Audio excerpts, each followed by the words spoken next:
इस प्रकार से भगवान ने जरासंध का वध कराया और उसके बाद राजसूय यज्ञ प्रारंभ हुई। लेकिन राजसूय यज्ञ में ये था कि पहले किसकी पूजा की जाए, अग्र पूजा के लिए कौन अधिकारी है, सबसे पहले पूजा किसकी की जाए। महाराज साहब अपने विचार देने लगे कि इनको अग्र पूजा के लिए रखिए, सबसे पहले इन्हीं का स्वागत सम्मान, इन्हीं की पूजा करिए। लेकिन नकुल ने कहा कि पूरी सभा में कोई अगर अग्र पूजा का अधिकारी है तो वो भगवान श्री कृष्ण है।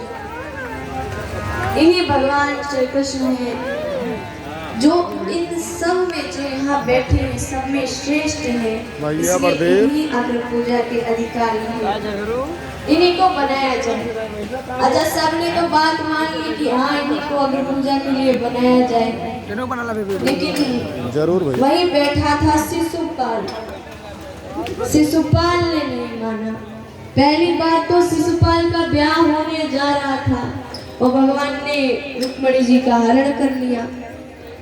अब बेचारे ने जब सुना कि हमारी पत्नी का हरण हो गया जिसके साथ मेरा विवाह होना था, तो सोचिए कितनी शर्म लगे।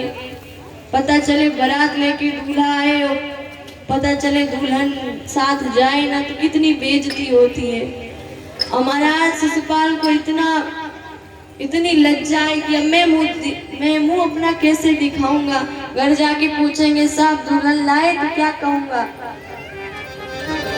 कि हमारी दुल्हन ही भगवान कृष्ण उठा के लेके चले गए, क्या कहूंगा। तो महाराज शिशुपाल ही उसी डोली में जिसमें दुल्हन जानी थी उसमें बैठ के चला गया था कि किसी को लगे ना कि दुल्हन नहीं आई है। तो इतना अपमान हुआ था उसका।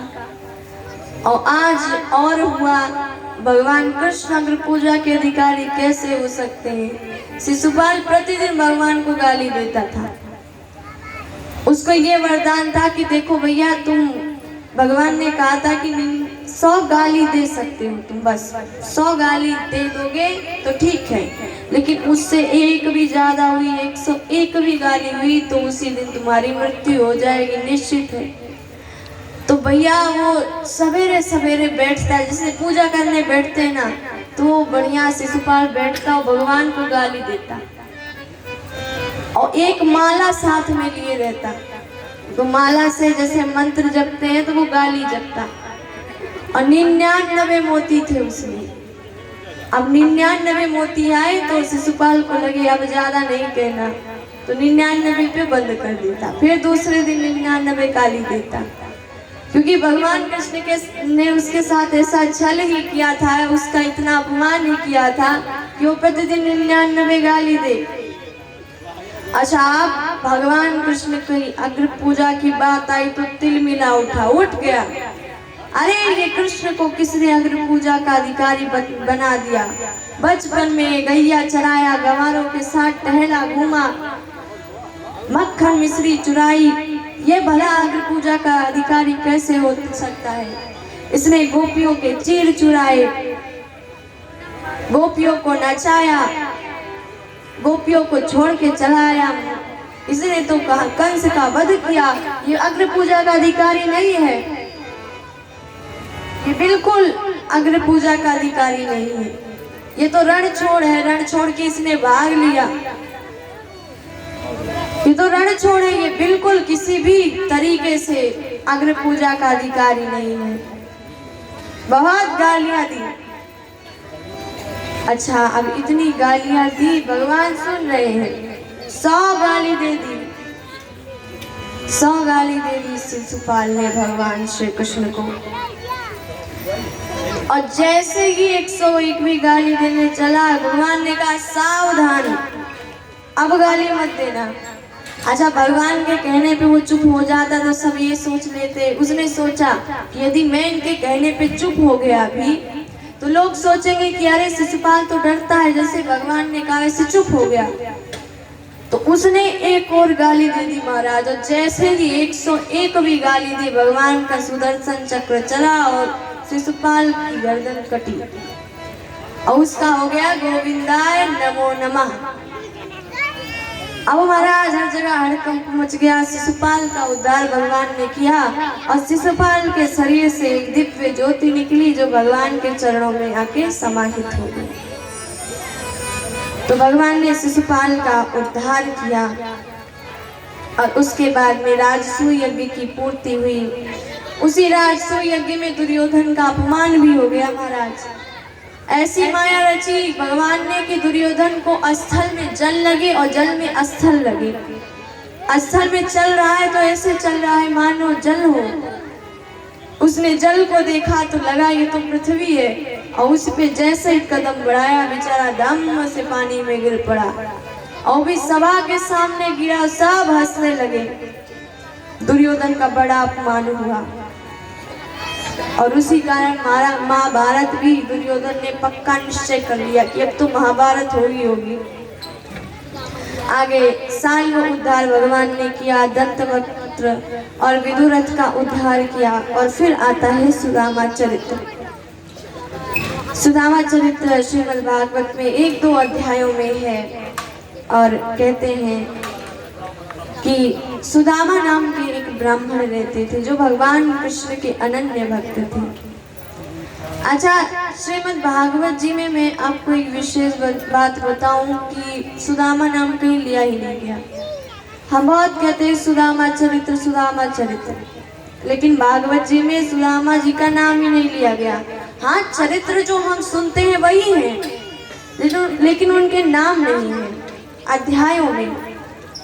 और जिस अध्याय में सुदामा जी की कथा है बस उस अध्याय का जो शीर्षक है मतलब लेसन का नाम तो वो है सुदामा चरित्र और बाकी अंदर सुदामा जी के नाम को कहीं नहीं लिया गया। बस ये नाम लिया गया कि एक ब्राह्मण देवता, इन्हीं नामों से सुदामा जी को पुकारा गया। सुदामा चरित्र आता है। महाराज सुदामा जी बहुत बड़े भगवान के भक्त थे। 5 गांव में मांगते थे, बस 5 गांव के आगे नहीं मांगते थे। ब्राह्मण का यही कर्म ही है। इन्होंने ऐसा निश्चय कर रखा था 5 गांव में जाते मांगने और जो कुछ भी मिल जाता उसमें आके अपने परिवार वालों को, अपने बच्चों को देते, भोजन करते। उनकी एक पत्नी सुशीला जी थी, बच्चे थे। अब महाराज सुदामा जी का जो नियम था बड़ा कठोर था। 5 घरों में मांगना। आप सोचिए 5 घर में जाके मांगते थे और यदि मिल गया और 6वें घर में नहीं जाते थे, चाहे 6वें घर में भंडारा ही हो रहा हो, सुदामा जी नहीं जाते। और यदि 5 गांवों में कुछ मिल गया तो मिल गया 5 घरों में, और नहीं मिला तो कोई बात नहीं, भूखे सो जाते। और यदि अधिक मिल गया, मान लो अधिक मिल गया, तो उसको अतिथि को दे देते, गौ को दे देते। मतलब संचय नहीं करते थे, अन्न का, धन का संचय नहीं करते थे। एक दिन सुदामा जी की पत्नी सुशीला को पता चला कि हमारे स्वामी के मित्र साक्षात नारायण हैं, भगवान श्री कृष्ण हैं। तो उन्होंने बहुत ही निवेदन किया कि स्वामी आप जाइए, अपने मित्र से मिलके चले आइए। सुदामा जी ने कहा कि क्या ही जाएं, द्वारिकाधीश है वो। पर पत्नी ने बार बार कहा। तब सुदामा जी ने कहा ठीक है मैं चला तो जाऊं, लेकिन मित्र के यहाँ, पुत्री के यहाँ, गुरु के यहाँ, इन सब के यहाँ खाली हाथ नहीं जाना चाहिए, कुछ ना कुछ लेके जाना चाहिए। सुशीला जी झट से गई, 5 घरों से अन्न मांगा, चावल मांगा और लाके पोटली में बांध के दे दिया। गरीबी इतनी है कि पोटली भी पता नहीं कितनी बार सीली गई है, मैली हो गई है, चिथड़ी जिसको बोलते हैं, उसमें दिया चावल। सुदामा जी निकल पड़े भगवान का ध्यान करते करते। द्वारिका पहुंचे महाराज। द्वारिका में पहरेदारों से बोला कि हमें भगवान कृष्ण से मिलना है। अच्छा, द्वारिका में भी जब सुदामा जी ने कहा कन्हैया से मिलना है तो लोग पहचान जाने ही नहीं कन्हैया नाम का व्यक्ति कौन है द्वारिका में भैया। हमने तो कन्हैया किसी व्यक्ति को नहीं सुना। तो भगवान का नाम वहाँ क्या था? तो सुदामा जी बार बार कन्हैया कन्हैया कहे तो पहरेदार समझ ही ना पाए, ना ना हमारे महल में कोई कन्हैया वन्हैया नहीं है। सुदामा जी ने कहा है इस द्वारिका के जो स्वामी हैं उन्हीं हमारे मित्र हैं। पहरेदारों ने कहा अरे उनका तो नाम द्वारिकाधीश भगवान श्री वासुदेव श्री कृष्ण है, द्वारिकाधीश लगाते हैं। आप कन्हैया बोल रहे इसलिए मैं पहचान नहीं पाया, जान नहीं पाया। तब सुदामा जी ने कहा हाँ हाँ उन्हीं हमारे मित्र हैं। पहरेदार गए अंदर, भगवान को समाचार दिया प्रभु एक ब्राह्मण आया है आपके दर्शन के लिए और आपको मित्र बता रहा है। अच्छा कई बार ये कहते हैं कि हमने सुना होगा देखा होगा कि सुदामा जी को धक्का दे दिया, नहीं नहीं तुमको नहीं जाना है, बार बार रोका बार बार। क्या ऐसा हो सकता है? आप मन में विचार कीजिए। भगवान क्या है एक ब्राह्मण जाए और उस ब्राह्मण को पहरेदार धक्का दे के भगा रहे हो? क्या ऐसा हो सकता है? मन में विचार कीजिए आप। तो कभी कभी हमें बुरी बातें भी दिखाई जाती हैं जो नहीं है।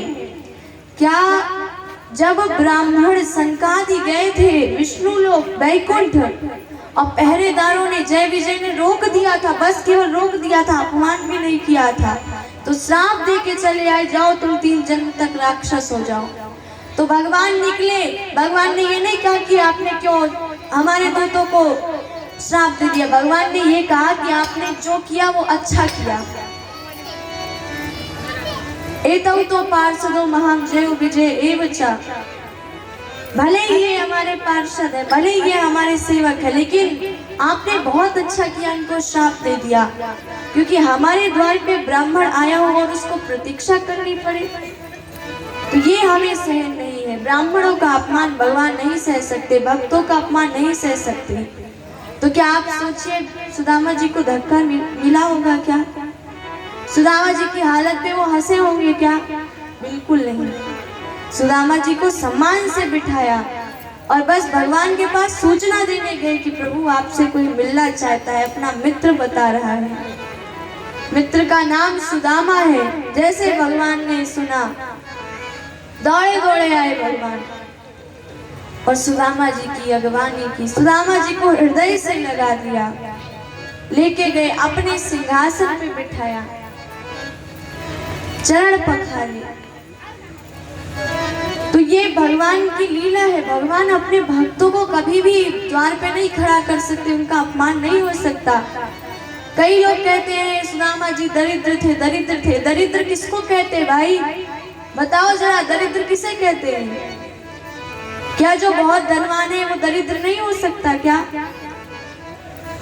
दरिद्रो यस्तु असंतुष्टो, दरिद्र वो है जो असंतुष्ट है। आप गरीब हो तो इसका अर्थ ये नहीं कि आप दरिद्र हो, क्योंकि दरिद्र वो होता है जो असंतुष्ट हो, अपने धन के जो उसके पास हो उसमें संतोष ना हो। ये सुदामा जी को तो संतोष था, तो वो कहाँ से दरिद्र हो गए?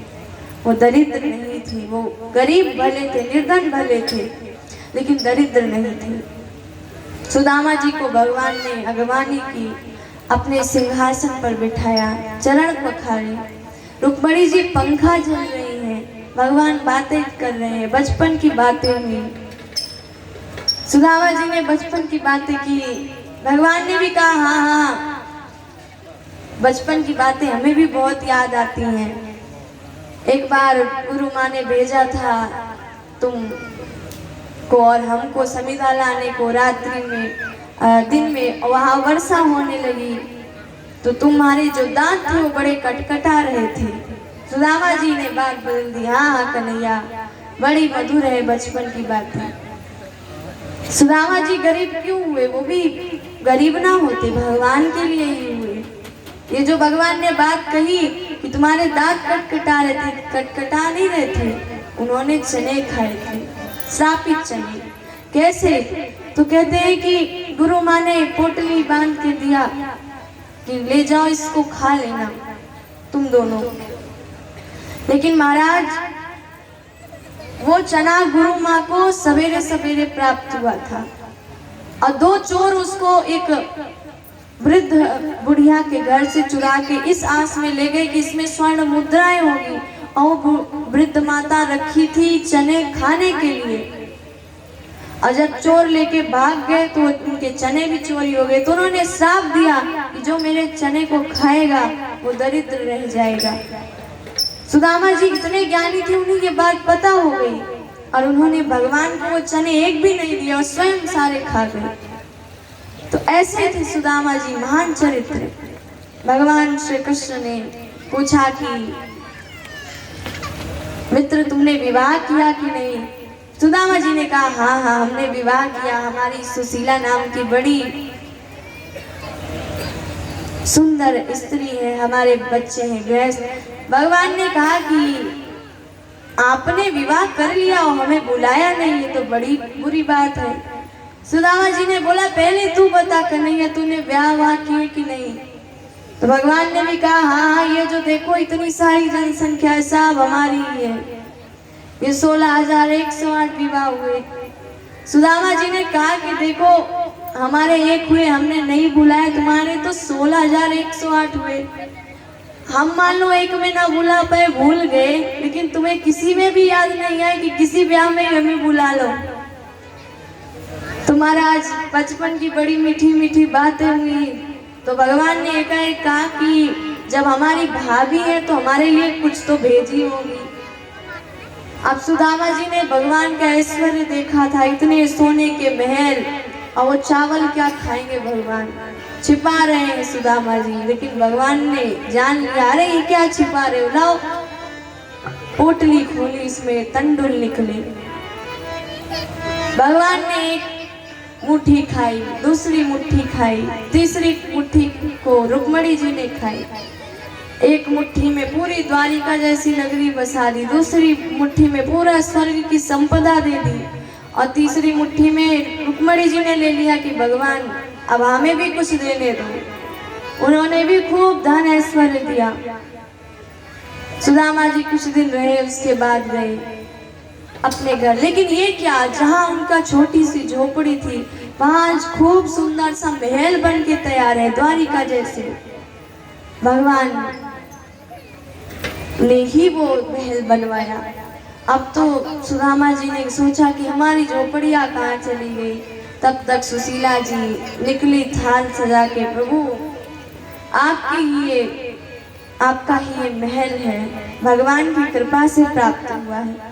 फिर भी सुदामा जी इतने महान कि उन्होंने कहा कि ये सब छोड़ दूंगा मैं, छोड़ के जाने लगे। क्यों? क्योंकि जब तक दुख था तब तक भगवान की याद आई, और आज सुख होने के बाद कहीं मैं भूल ना जाऊं, इसलिए सुदामा जी ने वो सब छोड़ना ही ठीक समझा। परंतु भगवान ने उन्हें कहा कि भैया अब बहुत दुख भोग लिए, तुम ये महल में रहो और तुम्हें कभी भी माया नहीं घेर पाएगी, कभी मोह माया तुम्हें नहीं सता पाएगी। तो भगवान ने सुदामा जी को वो महल दिया, तब रहे सुदामा जी। ये माया भगवान की बड़ी कठिन है। सुदामा जी ने सोचा कि माया के चक्कर में बड़ा गड़बड़ हो जाता है, सब माया के दीवाने बन के टहलते हैं। जब तक तो दुख है तब तक ये है कि हाँ भाई भगवान भगवान हमें ये दे दो वो दे दो, और जैसे ही सुख आ गया व्यक्ति भगवान को भूल जाता है। ये माया ही ऐसी है। एक माया पे बहुत सुंदर भजन है, आइए हम सभी गाते हैं। रक्त मांस हड्डी के ढेर पर मढ़ा हुआ है चाम। ये शरीर क्या है? रक्त मांस हड्डी का ढेर ही है, इस पे क्या चढ़ गया? चमड़ा बस।